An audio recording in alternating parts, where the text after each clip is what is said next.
Welcome back, everybody, to this week's edition of the PGA DFS Pick Show. I am your host, John McNutt. I can be found on socials at JohnCool19, here for Fantasy Sports Insight, talking DraftKings PGA Golf. As always, all the stats on this show are powered by Fantasy National Golf Club. Shout out to them. They are best in the business for stat modeling, etc., when it comes to doing your DFS lineups. So let's go ahead and jump in. This week, we are focused on the Mexico Open at Vidanta. This course is Vidanta Vallarta. This is in Mexico. The course is a brute, 7,400 yards. It's a par 71. It's covered entirely in paspalum greens. Kind of a focus here on this course is that there are that there are 5 par 3s instead of the traditional 4. We don't lose a par 5, though. There still are 4 of those, just losing a par 4 this week for that par 71. A couple notes on the course. Like I said before, it is very, very long. We're going to see a ton of shots come in approach shots coming in at over 200 plus yards, the most really on tour of any course.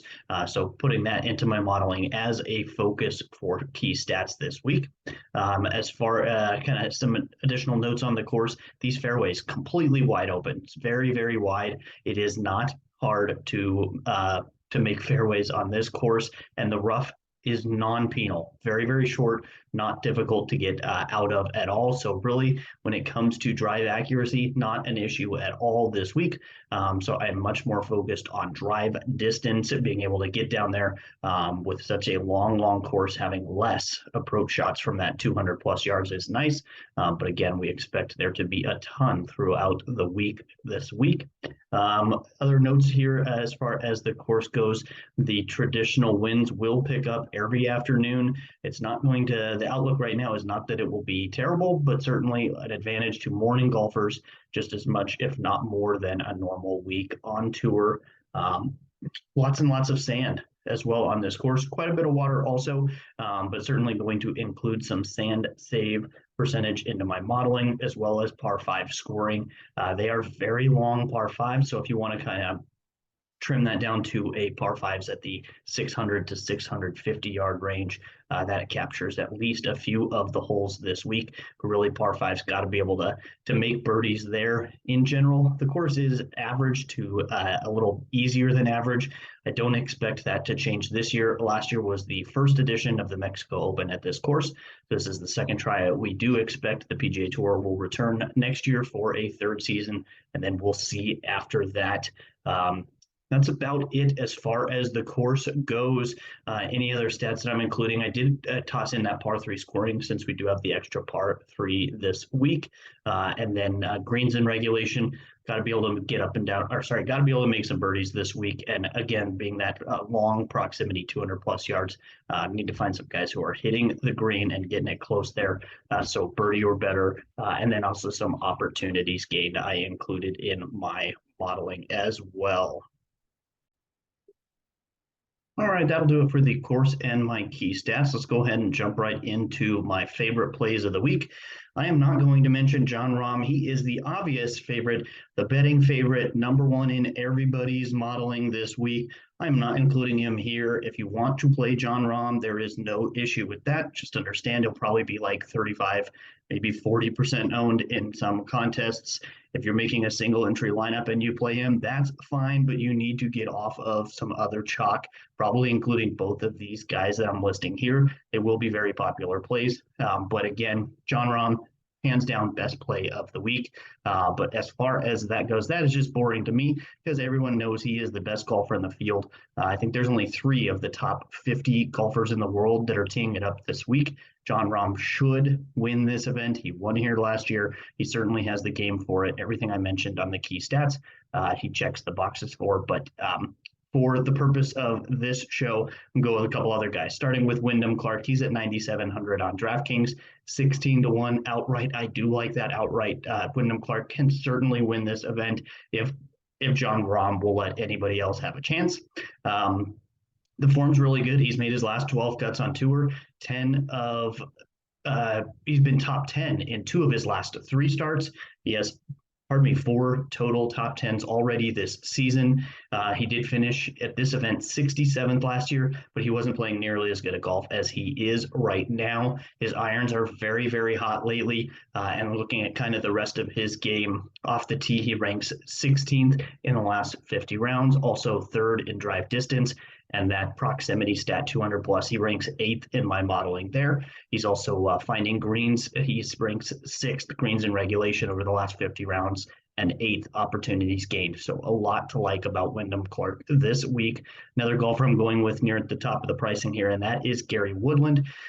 There is not very many golfers in this field who have won majors, Gary Woodland being one of them.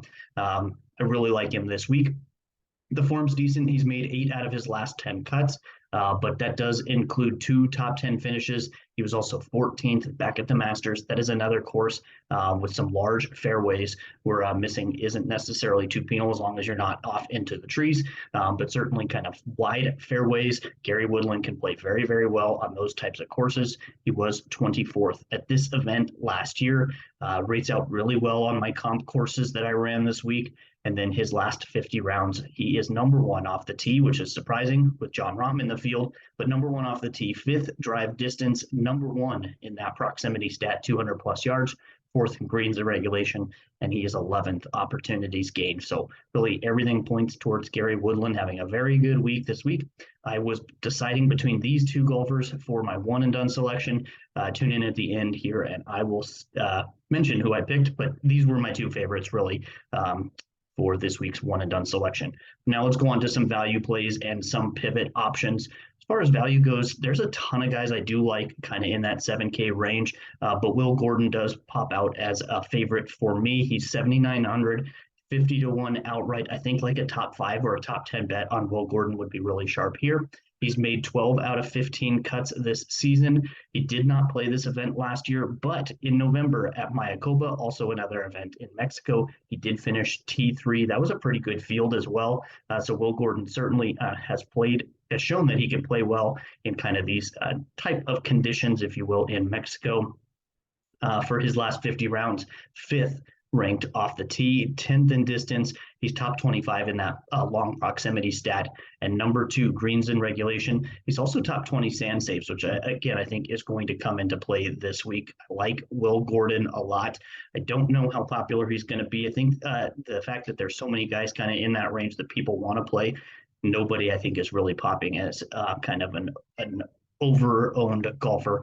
So I think Will Gordon, excellent option, GPPs, and potentially in cash as well. One more guy I will mention for anyone listening, no slide for him, but that's Augusto Nunez. He is 7K on DraftKings. He actually ranks top 10 in my model overall. He's made 6 out of his last 7 cuts. And then on the Korn Ferry Tour, he got really hot. He had top 5 finishes in 4 straight events. He's a super good young golfer that certainly is worth a look in your GPP lineups this week. Again, Augusto Nunez is his name. Look for him at 7K on DraftKings. But last bit here would be my low-owned pivots. The first one, I was really surprised. I expected him to get a bit more ownership in the projections right now on Fantasy National Golf Club. Emiliano Grillo is only projected about 10%. He's 8,500 on DraftKings there. But right next to him is Alex Smalley as well as Ben Martin, both projected to be much higher in the ownership. When it comes to the stats, I really like Emiliano Grillo this week. He ranks 4th in that proximity from 200 plus. He finished 33rd at this event last year. I think he's an excellent option. I hate to play Emiliano Grillo in cash, but this feels like a week where it might make a lot of sense to do that. His game fits this course quite well, so I'm interested to see how much his ownership creeps up. I think he's potentially cash viable this week when normally I would say absolutely not. He's a little bit too volatile for me. Speaking of volatile, Charlie Hoffman here at 7,200. His ownership is projected around 6%. I really like that. He's lower than a couple golfers right next to him in the pricing. Let me mention Vincent Norman. Yeah, he had a good week at the Zurich, but is he better than Charlie Hoffman? I don't think so. Eric Van Rooyen, okay, sure, he has some pedigree as well, but certainly not that of Charlie Hoffman. And one more, Michael Kim, also projected higher ownership in the same price range on DraftKings. Makes no sense at all. Give me Charlie Hoffman over all three of those guys this week. He's a great ball striker. He's top third of this field when it comes to drive distance, that long proximity stat. And he had a decent week at Zurich as well. He was playing with Nick Watney. Was definitely a good option in your lineups for a low-priced guy.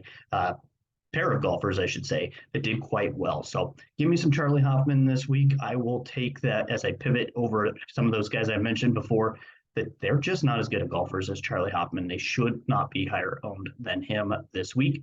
So let's take advantage of that. That is going to do it for the main picks on DraftKings. Mentioned it before, I'm going Wyndham Clark this week for my one and done selection. Did slide just a little bit last week for one and dones, was 2 weeks ago. I had Tom Kim at the RBC Heritage. That was a bad pick. Unfortunately, he missed the cut. He doesn't miss many of them, but that cost me quite a bit. So I did drop to 723, just outside that money mark. But I figure I can bump back in this week with a good performance by Wyndham Clark. So let's keep it going there. I really do appreciate you watching. If you have any questions or comments, please leave them below. I will try and chime in as often as I can to answer any of those.